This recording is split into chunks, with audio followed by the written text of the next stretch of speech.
Welcome everybody. My name is Todd Harris, Director of Marketing at Select, and I'm joined today, as last time, by Carrie Beaulieu, Director of Product Management at Select. And today is the second of our series of predictive analytics demo series that we're going to be running probably twice or three times a month. So for those that are in attendance, that's awesome, but you'll have many other chances to come see us for other demos and for other topics related to predictive analytics in retail. So like I said, every one of these will have a demo of our solutions, and today's is going to be specific to how to optimize merchandise planning processes using predictive analytics and specifically using the Select platform.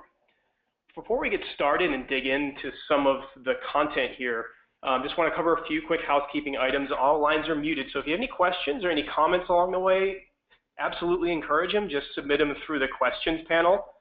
And the webcast will be recorded, is being recorded, and it'll be available in the next day or so for replay. And I'll make sure to send you out the link along with a link to the slides. I'll put those most likely up on SlideShare. So like I said, please put any questions up in the Q&A panel. That'd be really helpful. It's good for us to be interrupted. We really do like that because it changes up the discussion, so absolutely encourage it. So just by means of introduction here, these are some of the topics we're going to go through today. Just a few slides before we get to the demo, because it's kind of necessary to give some color around this to make sure everyone's on the same page before we jump right into the demo. So just so if you're not familiar with Select, we are a cloud-based predictive analytics and choice modeling platform. We're going to cover more on the choice modeling over the next few slides, but of course, if you want to learn more about that, just go to our website. We're specific to retailers, and we allow retailers to understand how an individual or individuals shopping in their stores or online stores, how they choose from an assortment of products. And what this does is this helps our customers simplify the complexity of inventory and product assortment optimization. And our customers, by the way, range from a few brands that you may already know, like Urban Outfitters and Saks Fifth Avenue, including another customer, Zipcar. So there's lots of retail customers that we have, lots of use cases, and this is one that we're going to cover today. And I'm going to start by throwing this out there. It's a very simple slide, but it pretty much states this. It states that you don't have a data problem. I think there's a lot of confusion in the industry in general when it comes to predictive analytics or analytics in general, that you don't have the data you need. But the reality is that you do have the data you need. You're sitting on it right now, but the way that you use it is fundamentally changing. And to add some more color around that, we could talk a little bit about the current state of retail. So the state at which we see a lot of retailers over the past year, and this is a little bit of a broad brush, but that's okay right now. But really, retailers are feeling the pressure of all three of these that you see up there right now. We've seen this through earnings announcements, pressure from Amazon, changing in-store behaviors, and even some retailers citing stagnant assortments, and which then causes challenges for people that are coming into the store wanting something new and interesting, and that they prefer. So boiled down, retailers are challenged to make more effective decisions during a somewhat unpredictable time. So how are decisions being made today? And this really says it all right here when you look at it. It's a spreadsheet. It's a spreadsheet with lots of tabs, lots of data in it, tons of data in it. But how do you make decisions looking at this, right? So that's kind of the theme here. You have all this data from months and quarters and seasons and style counts, all sorts of stuff in there. But how do you actually come to a conclusion when it comes to planning for next season or even just for next month in a specific store for a specific brand or class? So there is a better way, and we say that better way is blending science with the art of retail. So taking data in conjunction with your existing knowledge and intuition and making something great out of that. And like I said before, you have the data. That's your advantage. You have all the data you need when it comes to inventory data, CRM data, browse history, all this behavioral information that you're already sitting on that can be used in great ways. And that's what we're here for and what we're here to show you today. And before we get there, we'll set the stage a little bit on how predictive analytics in retail came about. As you can see, it's not terribly complex. We're very familiar with the initial stage there, we show the complexity on the y-axis and then business value on the other. And you can see that reporting has been around for a while. Just like in lots of industries, reporting is always there, and it's usually very static and in our favorite Excel spreadsheet, right? And analysis, the why did it happen? So we have the what happened, why did it happen, answering a couple really important questions, but again, it's all very past tense, based on traditional metrics and sitting in a classic spreadsheet. And then we get a little bit more advanced here, monitoring. What's happening right now, right? So this is something that planning tools are excelling at, and they're great, and they're absolutely needed from an execution perspective, from a planning perspective, and to see what's happening in a dashboard. And that's absolutely imperative for retailers. But to add to that, to add some further intelligence and decision support to existing planning tools, we have predictive. So predictive is we kind of look at what might happen. Some people call that what if modeling, or entering potential values for potential scenarios. And we say, yeah, that's part of it. And that's where machine learning comes into play to look at your existing data and extract assumptions and potential decisions out of that. But there's also another angle to it that's important, that separates those that offer these types of solutions, is does it provide the foresight into actually making those decisions happen? So not only doing the what if scenarios, not only entering numbers to see what might change if you change, changing a certain color of something for a certain store, how's that going to impact sales? Will it actually get you to the point where you can make these decisions with specific decision support? So what kind of foresight is this? This type of foresight. So it answers questions. What was the right allocation in store 28 if we sold out of a certain product? If we've never sold a certain product in a certain store, how well would it sell there? How do we know this, right? And we're looking to add a new brand into a set of stores. So what impact does that have on store sales, and how much should go there? So there's lots of questions to be asked, and to get there, it takes a fair amount of data and a fair amount of modeling and understanding potential scenarios. So what we like to look at here as we move into the closer to the demo here, we kind of take it back a notch and look at the existing process that everyone's familiar with, from plan to liquidate, and we kind of add in questions, so things you should think about along the way, areas that we consider throughout the plan, buy, allocate, sell, and liquidate process, from how much did you buy to how much margin did you lose by markdowns, by excessive markdowns. So these are important to think about, and we kind of classify these webcasts that we're doing across this retail process. So setting a point that we're all familiar with, and this one we're going to do today, this one being about merchandise planning, is more around that plan side. So almost right at the beginning of this whole process, almost the pre-process of looking at initial targets, using existing planning solution, making sure you have the right data in there, the most accurate data, and understanding what your targets should be for a certain time frame and across areas of the merchandising hierarchy. And where we would play here is actually integrating with your system of record, which is your planning solution that you already have. So why don't we just move right in to the demo so you can see kind of how we influence the planning cycle and the data at least involved there. And I'm going to make Carrie the presenter. You might see a little flicker in your screen. We're going to head on over to her laptop for the demo. So Carrie. All right, so you can see it? I see it. Perfect. Yep. All right, hello everybody. So what I'm going to show you today, in this demo, I'm assuming the role of an executive level planner responsible for merchandise financial planning.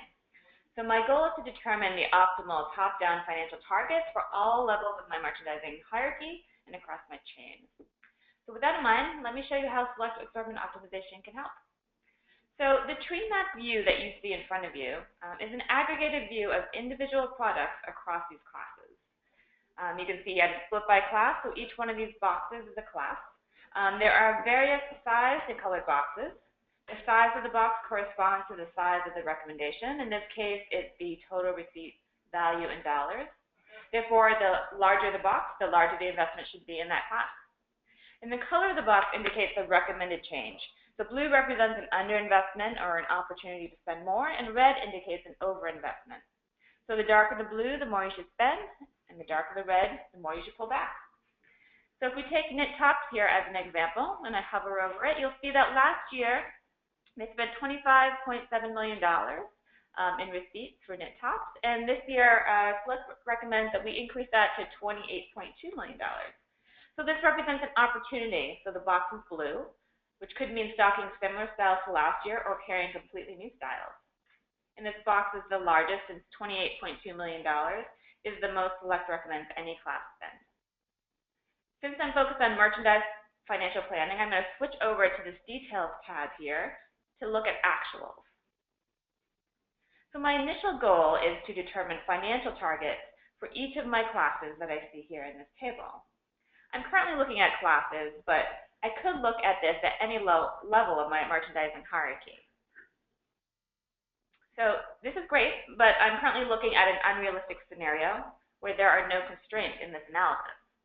So in reality, I may need to say things like, I can't spend more than I did last year, or no individual class can grow more than 10%, or handbags can't grow at all. So with this solution, I can add in these constraints.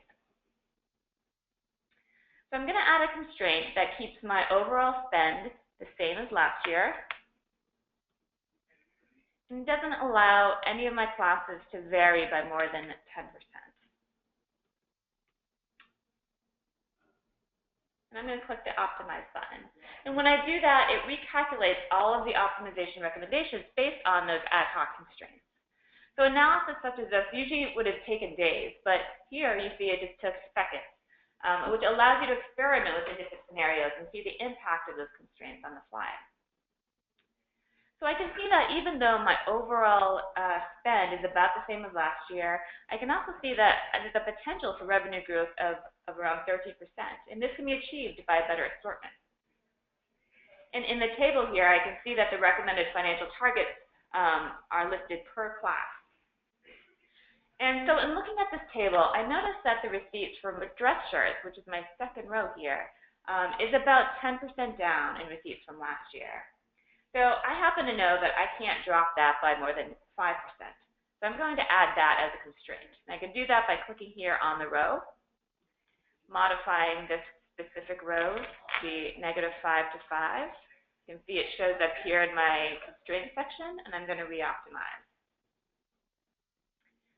Give that a few seconds here. And for someone that only has responsibility over dress shirts, for example, and they don't really care about boots, knit tops, tailored athletic shoes, yep. Are the rest of the classes hidden in the way in that case, or is there a way to isolate just the dress shirts? Yep, and so we have the filters across the top, and you can drill into any of these. You can filter directly down into the tree map or the table, and that basically will apply the appropriate filter. So you can navigate down to the department or the class that you care about, or the store region, any of the attributes you see here, you can filter down to that subset, and then look at and do the planning within that subset of data. In the same sense, so a lot of our customers still, in a way, use spreadsheets because that's just a familiar interface. And this almost mimics that in a way, but it's a lot more flexible in the sense that you can drill down and change numbers on the fly and not have to worry about where the source data is and all of that. Right. So, because you can continue to change these constraints, you can see if those what-if scenarios, you can see on the fly, you can try different scenarios and see what happens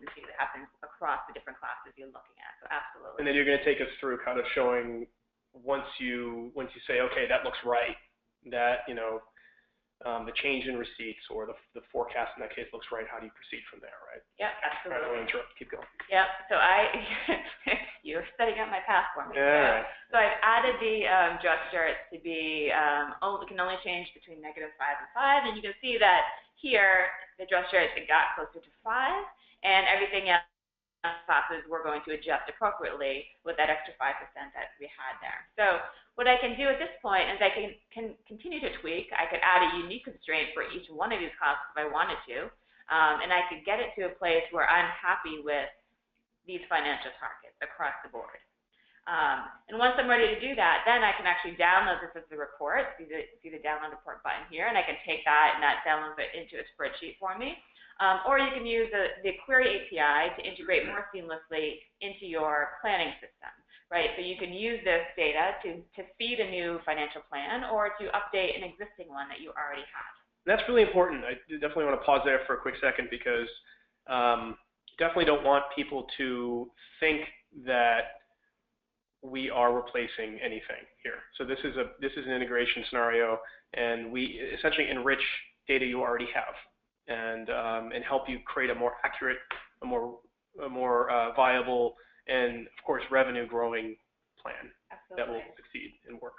Right. We are not intending to be the system of record on this data. We're just intending to help optimize the plan information that you guys already have. Okay, so taking this one step further, so before I was setting the financial targets from a top down. So let's assume now that these financial plans have actually been set at the various levels by the executive planner, and now I'm assuming the role of a planner for the NITTOPS class in the South Chicago area. So I've been told that my financial target for this class across this region is a 5% increase in receipts over last year. So now I can come in this role into select assortment optimization to set my financial targets within my business down at the subclass level, for example.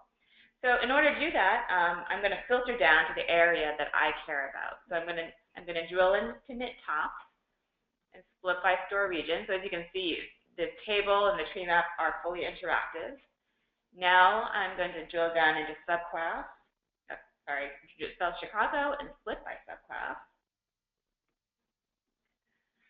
All right, and because I know that my financial target is that I can spend 5% more than last year, I'm going to enter that as a constraint, and then I'm going to re-optimize here, and everything updates. And so now I can see for the products that I care about that are in my region and in my department, I can see all of my subclasses here.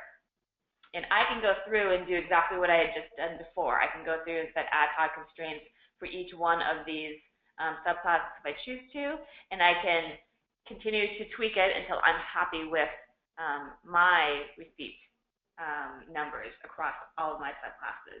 And then just as before, when I am happy with it, I can update my corresponding merchandise financial planning with these numbers. So hopefully, as you saw today, select assortment optimization provides a flexible and innovative way for retailers throughout their planning, buying, and allocation process to look at their business and make decisions based on prescriptive insights. So while you're going along there, there was a quick question about, almost about early on, about when we talked about the initial data. How do we get our hands on that data? So this is almost less about how we integrate with planning or how we work with a planning solution, but how do we get access to the data? And I know there's a couple ways that we have. Yep. If you want to go into that at all. Yeah, so I mean, the type of data that we pull in, we have, this documented in a schema and spec docs, but it's transaction, inventory, product, store, customer, and browse data. That's essentially the main ones. And we work essentially with the IT and data teams to extract the data from your systems, and we load it up into, through our pipelines, into our engine. If it gets put through the modeling process, and with all of that data, we're able to, make these decisions based on how we view your customers choosing.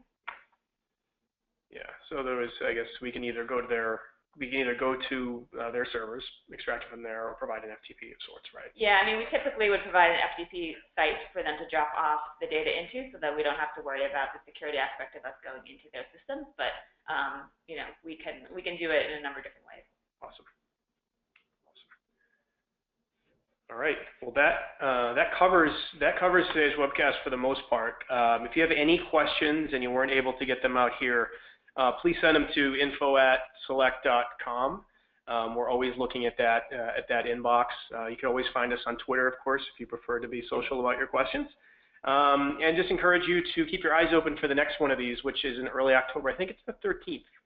So we're going to talk about brand optimization in your stores too. And if you have topics, by the way, that are of interest to you, please bring them up, and we'd be happy to cover them if they apply to, of course, what we're doing. So until then, we appreciate everyone attending, and Carrie, appreciate your time. Of course, thank you. And I would expect, even if you, for those that are listening to this after the fact, everyone will get a copy of the slides themselves and, of course, of the recording. Thank you, everyone, very much, and have a good rest of your day.